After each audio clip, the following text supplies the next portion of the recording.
খাদ্য খাওঁতে কিছুমান ভুল আপুনি একেবাৰে নকৰিব। দুপৰীয়াৰ আহাৰেই হওক, নিশাৰ আহাৰেই হওক, আহাৰ গ্ৰহণৰ সময়ত কিছুমান কাম কৰাটো অতি গুৰুত্বপূৰ্ণ। কেইটামান ভুল যদি আপুনি খাদ্য গ্ৰহণ কৰাৰ সময়ত কৰে, তেন্তে আপোনাৰ শৰীৰটোৰ ভয়ানক ক্ষতি হ'ব পাৰে। আপোনাৰ বাবে এটা প্ৰয়োজনীয় ভিডিঅ' আজি মই লৈ আহিছোঁ। বহু স্বামী স্ত্ৰীয়ে একেখন থালিতেই ভোজন কৰা দেখা যায়। স্বামী স্ত্ৰীয়ে একেখন থালিত ভোজন কৰাটো উচিত নে? খাদ্য গ্ৰহণৰ সময়ত কোনবোৰ ভুল কৰিব নালাগে, এই সকলো কথা আজি আপুনি এই ভিডিঅ'টোৰ জৰিয়তে জানিব পাৰিব। নমস্কাৰ প্ৰিয় দৰ্শক, কানেক্ট উইথ তেজস্বিনীৰ এটা নতুন ভিডিঅ'লৈ আপোনালোক সকলোকে স্বাগতম জনাইছোঁ। প্ৰথমেই কওঁ, খাদ্য খোৱাৰ পূৰ্বে আপুনি কি কৰিব লাগিব? খাদ্য খোৱাৰ পূৰ্বে আপুনি আপোনাৰ শৰীৰৰ 5টা অংগ ভালদৰে পৰিষ্কাৰ কৰিহে খাবৰ বাবে বহিব লাগে। এই 5টা অংগ কি কি সেয়া আপুনি জানি লওক। এই 5টা অংগ পৰিষ্কাৰ বা শুদ্ধি নকৰাকৈ আপুনি কেতিয়াও খাদ্য খাবলৈ নবহিব। যিমানেই আপোনাৰ লৰালৰি নহওক কিয়, এই 5টা অংগত পানী ঢালিহে আপুনি খাদ্য বা ভোজন গ্ৰহণৰ বাবে বহিব। অন্যথা আপোনাৰ ভয়ানক ক্ষতি হ'ব পাৰে শৰীৰটোৰ। আমি ভুলকৈ খাদ্য খাওঁ কাৰণেই আমাৰ শৰীৰত বিভিন্ন বেমাৰ আজাৰে বাস লয়। গতিকে এইবোৰৰ পৰা ৰক্ষা পাবৰ কাৰণে আপুনি শৰীৰৰ 5টা অংগ ধুব লাগিব। এই 5টা অংগ কি কি? 2খন হাত, 2খন ভৰি আৰু মুখখন ভালকৈ ধুই পখালিহে আপুনি খাবৰ বাবে বহিব লাগে। এই 5টা অংগ ধুই যেতিয়া আপুনি খাবৰ বাবে বহিব, খোৱা মুঠি যেতিয়া আপুনি আপোনাৰ সন্মুখত ল'ব, লগে লগে খাদ্যখিনি গ্ৰহণ নকৰিব। ইয়াৰ কিছু নিয়ম আছে। খাবলৈ বহাৰ সময়ত আপুনি ভগৱানক স্মৰণ কৰিহে অন্নমুঠি গ্ৰহণ কৰা উচিত। অন্নৰ দেৱী মা অন্নপূৰ্ণাক আপুনি ধন্যবাদ দিব, কাৰণ তেওঁ আপোনাক এমুঠি অন্ন দিছে। আজি যি মুঠি অন্নৰ সন্মুখত আপুনি বহিছে, চকুহাল মুদি এবাৰ কল্পনা কৰকচোন, এই পৃথিৱীত আজি কিমান মানুহে অনাহাৰে থাকিব লগা হৈছে। সেই অনাহাৰে থকাসকলৰ ভিতৰত আপুনি অন্ততঃ পৰা নাই। সেইকাৰণে ভগৱান বা মা অন্নপূৰ্ণাক আপুনি ধন্যবাদ দিয়াটো খুবেই জৰুৰী। ভগৱানক স্মৰণ কৰি আপুনি ক'ব, যাতে সংসাৰৰ সকলো ভোকাতুৰ প্ৰাণীয়ে আপোনাৰ দৰে এমুঠি হ'লেও অন্ন মুখৰ আগত খাবলৈ পায়। লঘোণে যাতে কোনেও থাকিব নালাগে, তাৰ বাবে আপুনি খোৱাৰ পূৰ্বে ভগৱানক স্মৰণ কৰিব, প্ৰাৰ্থনা কৰিব। এনেকৈ ঈশ্বৰক প্ৰাৰ্থনা কৰাৰ পিছতহে আপুনি অন্নত হাত থ'ব। এইখিনি হৈছে খাদ্য খোৱাৰ নিয়ম। এতিয়া খাদ্য খোৱাৰ নিয়মখিনিৰ লগে লগে আপুনি খাদ্য ৰন্ধা মহিলাগৰাকী মানে ৰান্ধনীগৰাকীয়েও কিছুমান কথা মন কৰিব, যিবোৰ সচৰাচৰ আমাৰ আজিকালি দেখিবলৈ পোৱা নাযায়। আগৰ দিনততো স্নান নকৰাকৈ মানুহে খাদ্য নাৰান্ধিছিল। আজিকালি ৰাতিপুৱা শুই উঠিয়েই মানুহে যন্ত্ৰৰ দৰে কাম কৰে। সেইকাৰণে স্নান কৰিবলৈ পাহৰি যায়।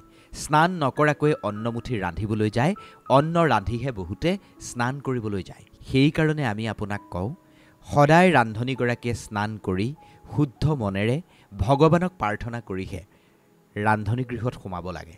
যেনেদৰে মন্দিৰত আমি স্নান নকৰাকৈ নোসোমাওঁ, তেনেদৰে পাকঘৰতো স্নান নকৰাকৈ কেতিয়াও সোমাব নালাগে। কাৰণ পাকঘৰো মন্দিৰৰ সমানেই। পাকঘৰত মা অন্নপূৰ্ণাই বাস কৰে, মা লক্ষ্মীয়ে বাস কৰে। সেইবাবে পাকঘৰত কেতিয়াও স্নান নকৰাকৈ নোসোমাব। শুদ্ধ মনেৰে ভগৱানক প্ৰাৰ্থনা কৰিহে ভাতমুঠি বা আহাৰমুঠি ৰান্ধিব লাগে। যি মুঠি আপুনি ৰান্ধে সেয়া ভগৱানলৈ অৰ্পণ কৰিহে ঘৰৰ মানুহক খুৱাব লাগে। মনত ৰাখিব, ভগৱানলৈ অৰ্পণ কৰাখিনি শুদ্ধ আৰু সাত্বিক হ'ব লাগিব। সাত্বিক ভোজনহে আপুনি ভগৱানক আগবঢ়াব পাৰিব।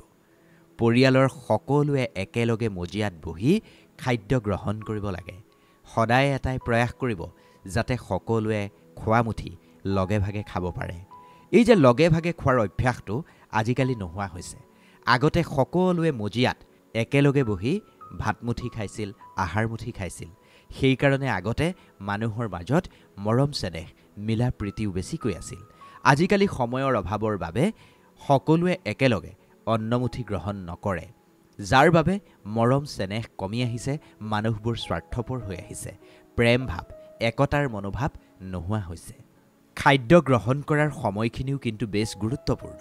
খাদ্য গ্ৰহণ কৰাৰ উত্তম সময় প্ৰাতঃকাল আৰু সন্ধিয়া সময় বুলিয়ে কোৱা হৈছে। শাস্ত্ৰই এই কথা কৈছে, মানে বেলি ডুবাৰ পূৰ্বেই আপুনি খাদ্য খাব লাগিব। কাৰণ সূৰ্য উদয় হোৱাৰ 2 ঘণ্টা পিছত আৰু সূৰ্য অস্ত যোৱাৰ 2.5 ঘণ্টা পূৰ্বেই পাচন ক্ৰিয়াৰ শক্তি প্ৰবল হৈ থাকে বুলি বিশ্বাস কৰা হয়।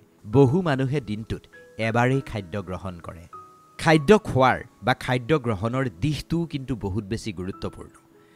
পূব আৰু উত্তৰ ফালে মুখ কৰিহে সদায় মানুহে খাদ্য গ্ৰহণ কৰিব লাগে।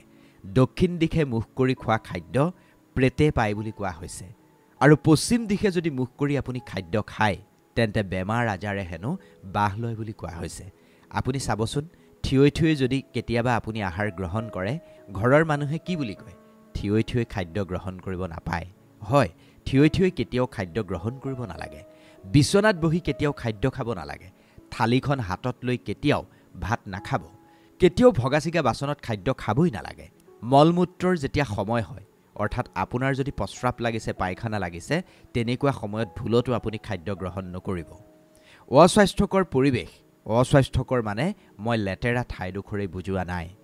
মদ, ভাং, নিচাযুক্ত বস্তু যিবোৰ স্থানত খোৱা হয়, সেই স্থানত খাদ্য একেবাৰে গ্ৰহণ কৰিব নাপায়। গছৰ তলত বহিও খাদ্য খাব নালাগে। আৰু আপুনি যিমুঠি অন্ন বা যিমুঠি আহাৰ সন্মুখত পাব, ঈশ্বৰে দিয়া বুলি সেইখিনিয়ে গ্ৰহণ কৰিবলৈ চেষ্টা কৰিব। মুখৰ আগত পোৱা আহাৰ মুঠিৰ কেতিয়াও নিন্দা নকৰিব।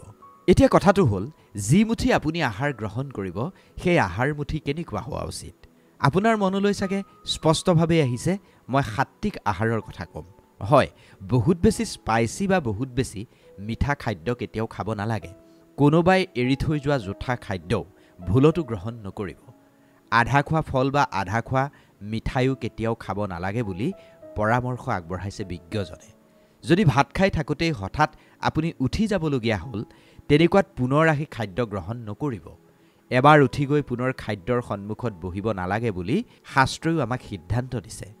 কোনোবাই যদি ঢাকঢোল পিটি মাছে মঙহে খুৱাইছে, সেইফালে মন নেমেলিলেই ভাল বুলিও কোৱা হৈছে। পশু আৰু কুকুৰে স্পৰ্শ কৰা অন্নও হেনো মনুষ্যই গ্ৰহণ কৰিব নালাগে। বাঁহী খাদ্যও আপুনি ভুলতো নাখাব। আনহাতে কোনোবাই যদি ফুৱাই ফুৱাই ঠাণ্ডা কৰি আপোনাক কিবা খাবলৈ দিছে, সেয়া কেতিয়াও নাখাব, কাৰণ এয়া বিজ্ঞানসন্মতও নহয়।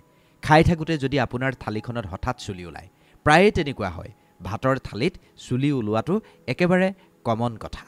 যদি চুলি ওলাইছে, সেই খাদ্যখিনি আপুনি খোৱাটো একেবাৰে অনুচিত। আৰু কোনোবাই যদি আপোনাক অনাদৰ অৱহেলাৰে এমুঠি খাদ্য দিছে, সেয়া গ্ৰহণ নকৰিব। কেইজনমান মানুহৰ হাতেৰেও খাদ্য খোৱাটো একেবাৰে অনুচিত বুলি কোৱা হৈছে। কাৰ কাৰ হাতেৰে? যিজন কৃপণ, যিগৰাকী বেশ্যা, যিজন সুদখোৰ আৰু যিজনে নিচাযুক্ত দ্ৰব্য বিক্ৰী কৰে, তেনেকুৱা মানুহৰ হাতেৰে খাদ্য খাব নালাগে। আপুনি যিমান শুদ্ধভাৱে খাদ্যমুঠি গ্ৰহণ কৰিব, আপোনাৰ বুদ্ধি সিমানেই শুদ্ধ হ'ব। আপুনি গ্ৰহণ কৰা অন্নমুঠি যদি অশুদ্ধ হয়, তেন্তে আপোনাৰ বুদ্ধি ভ্ৰষ্ট হ'ব। অন্ন গ্ৰহণ কৰাৰ সময়ত কথা নাপাতিব। সদায় মৌন হৈ অন্নমুঠি গ্ৰহণ কৰিব। যদি কিবা কাৰণত কিবা কথা পাতিবলগীয়া হৈছে, তেতিয়াহ'লে সেয়া ইতিবাচক ভগৱানৰ কথাহে হোৱা উচিত। খাই থাকোঁতে কেতিয়াও ঋণাত্মক কথা বতৰা, বেমাৰ আজাৰৰ কথা একেবাৰে পাতিব নালাগে। আনকি ঘৰৰ সমস্যা সন্দৰ্ভতো খোৱা টেবুলত বা খোৱাৰ মজিয়াখনত একেবাৰে আলোচনা নকৰিব। এনেকুৱা কৰিলে আপোনাৰ ওপৰতেই নেতিবাচক প্ৰভাৱ পৰিব পাৰে। ৰাতি সদায় গৰীবৰ খাদ্য খাব লাগে, অৰ্থাৎ ৰাতি কেতিয়াও পেট ভৰাই খাদ্য খাব নালাগে। যি খাই চোবাই চোবাই খাব। প্ৰথমে মিঠা খাব, তাৰপিছত নিমখীয়া, তাৰপিছতহে তিতা খাব লাগে। যিজনে ন্যূনতম খাদ্য খায়, সেইজন সদায় সুস্বাস্থ্যৱান। তেওঁৰ আয়ুস বৃদ্ধি হয়, বল বৃদ্ধি হয়, চেহেৰা ধুনীয়া হয় আৰু তেওঁ পৰাক্ৰমী হয়। খাদ্য খোৱাৰ পিছত কি কৰিব নালাগে, সেই কথাখিনিও আপুনি জনাটো দৰকাৰ। খাদ্য খোৱাৰ পিছতেই আপুনি পানী বা চাহ একেবাৰে নাখাব। ভাত খাই লগে লগে আপুনি নদৌৰিব, খোজ নাকাঢ়িব। সামান্য বিশ্ৰাম কৰিহে আপুনি খোজ কাঢ়িব। যিকোনো ধৰণৰ চিন্তাও আপুনি সেই সময়ছোৱাত পৰিহাৰ কৰিব। দিনত আপুনি যে খাদ্য খায়, সেই খাদ্য খোৱাৰ পিছত যিমান পাৰে সিমান আপুনি খোজ কাঢ়িব। ৰাতি খাদ্য খোৱাৰ পিছত ন্যূনতম 100 খোজ দিহে আপুনি শুবলৈ চেষ্টা কৰিব। বাওঁফালে শুই বা বৰ্জ্য আসনত বহিলে খাদ্য হজম হয় বা খাদ্য হজম শক্তি ভাল হয় বুলি বিশ্বাস কৰা হয়। খাদ্য খোৱাৰ 1 ঘণ্টামান পিছত যদি আপুনি কিবা মিঠা খায়, যেনে ধৰক গাখীৰ বা মিঠা ফল খায়, তেতিয়া খাদ্যৰ প্ৰাচন সোনকালে হয় বুলি কোৱা হৈছে। আপুনি খাদ্য খাই থকাৰ সময়ত আপোনাৰ থালিখনত যদি কাৰোবাৰ ভৰিখন লাগি গৈছে বা কাৰোবাৰ ভৰিৰে আপুনি খোৱা থালিখন যদি স্পৰ্শ হৈছে, তেন্তে সেই খাদ্য আৰু কেতিয়াও নাখাব। তেনেকুৱা খাদ্যক বিস্তাৰ সমান বুলি কৈছে। আপুনি জলপান বা ভাত খাই থাকোঁতে হঠাৎ কেতিয়াবা এডাল চুলি ওলায়, মই ইতিমধ্যে উল্লেখ কৰিছোঁ। কিন্তু সেই চুলি ওলোৱা খাদ্যখিনি যদি আপুনি পুনৰ গ্ৰহণ কৰে, তেন্তে আপুনি দৰিদ্ৰতাৰ মুখামুখি হ'বলগীয়া হ'ব পাৰে।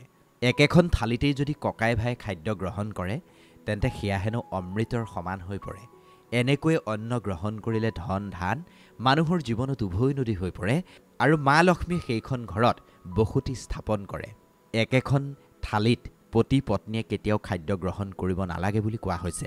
যদি কোনোবা পতি পত্নীয়ে একেখন থালিতেই ভোজন কৰে, তেন্তে সেয়া মাদক দ্ৰব্যৰ দৰে হৈ পৰে বুলি কোৱা হৈছে। আপুনি যদি ভাবিছে পতি পত্নীয়ে একেখন থালিতে ভোজন কৰিলে মৰম চেনেহ বাঢ়িব, প্ৰেম বাঢ়িব, তেন্তে সেয়া ভুল ধাৰণা আপোনাৰ। এয়া দৰিদ্ৰতাৰ চিন বুলিহে শাস্ত্ৰই সিদ্ধান্ত দিছে। সদায় স্বামীয়ে আহাৰ গ্ৰহণ কৰাৰ পিছতহে পত্নীয়ে খাদ্য গ্ৰহণ কৰিব লাগে। এনেকুৱা কৰিলে ঘৰখনত সুখ শান্তি বৃদ্ধি পায়। গতিকে খাদ্য গ্ৰহণৰ সময়ত এই নিয়মখিনি আপুনি মানি চলিলে আপোনাৰ ঘৰখনৰ মংগল হ'ব। আপুনি উন্নতিৰ মুখ দেখিব। আপোনাৰ ঘৰত মা লক্ষ্মীয়ে বাস কৰিব, ভগৱানৰ অসীম কৃপা লাভ কৰিব। ভিডিঅ'টো যদি ভাল লাগিল অনুগ্ৰহ কৰি এটা লাইক কৰিব, আপোনাৰ মতামত কমেণ্টত মুকলিকৈ জনাব আৰু এনেকুৱা ধৰণৰ ভিডিঅ' যিমান পাৰে সিমান শ্বেয়াৰ কৰিব আৰু আমাৰ চেনেলটো এবাৰ ছাবস্ক্ৰাইব কৰি দিব। ধন্যবাদ।